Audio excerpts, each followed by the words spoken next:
Hoy os vamos a contar una historia alucinante, una historia de rebelión y lucha vecinal que llevó a nada más y nada menos que a un pequeño barrio madrileño a declararse independiente del resto de España. Y es que la cosa no solo terminó ahí. El barrio del que os hablamos llegó a internacionalizar el conflicto con la ayuda del mismísimo Fidel Castro.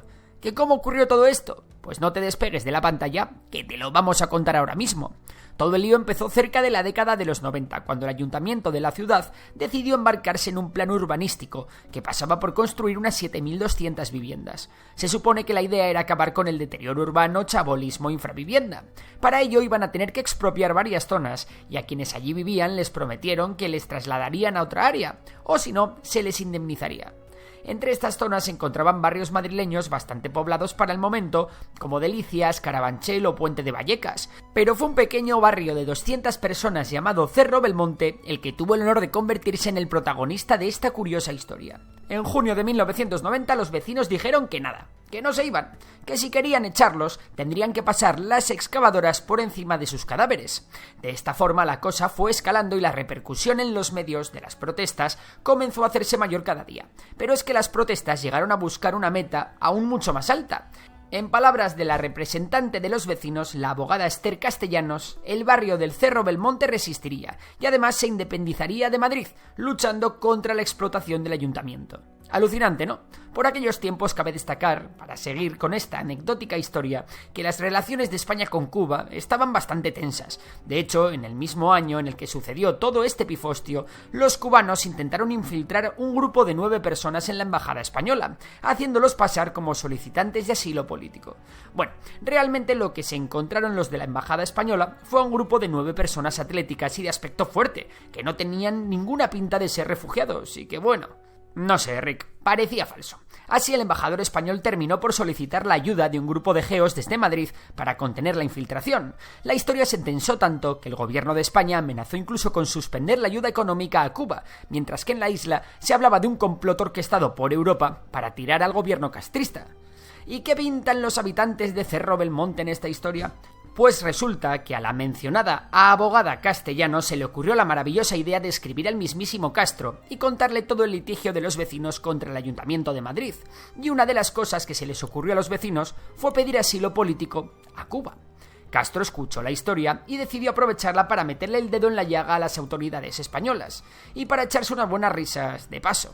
Así decidió regalar 12 viajes de 10 días a La Habana, sorteándolos entre los vecinos y dándoles un recibimiento de Estado.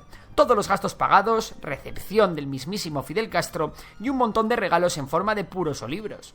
Al final viajaron 25 personas y efectivamente, el mismo Castro les recibió.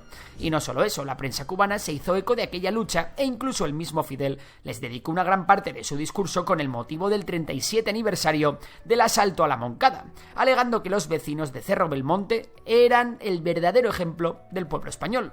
Pero la petición de asilo no era ni de lejos lo único que iba a ocurrir. Los vecinos de Cerro Belmonte ya habían emprendido otro tipo de acciones de protesta, apariciones mediáticas, denuncias, huelgas de hambre e incluso un encierro en la Catedral de San Isidro, una catedral muy importante de Madrid.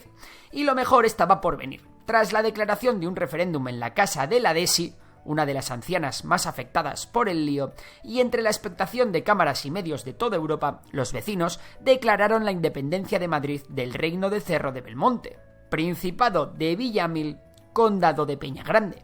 Confeccionaron su bandera, esta que veis aquí con 2 bandas rojas y una blanca con la estrellita roja, y empieza a montarse el lío.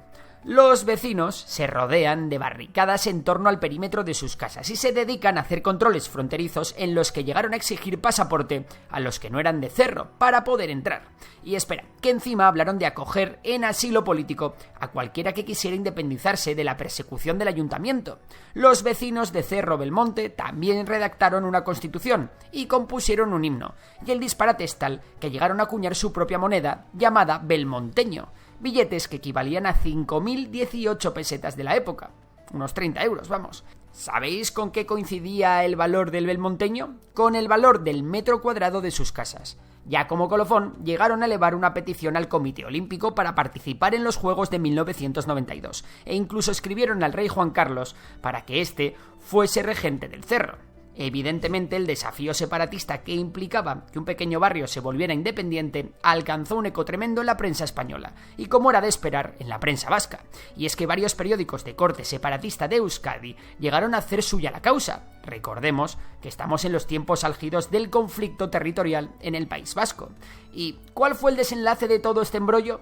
Pues tras una semana de sueño independentista, el Ayuntamiento de Madrid decidió frenar en seco y anular las expropiaciones. Los habitantes de Cerro Belmonte habían ganado y volverían a anexionarse a la Comunidad de Madrid tras conseguir su principal propósito, no perder sus casas.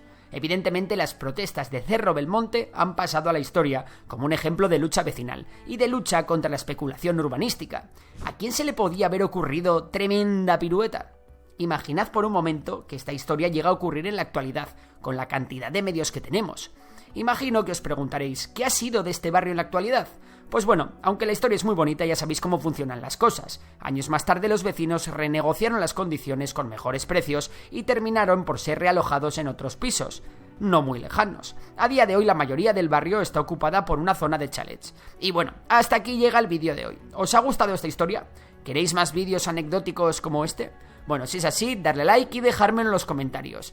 Ya sabéis que si os gusta la economía y las finanzas, también podéis seguir a Memorias de Tiburón, mi otro canal. Por lo demás, un saludo y hasta la próxima.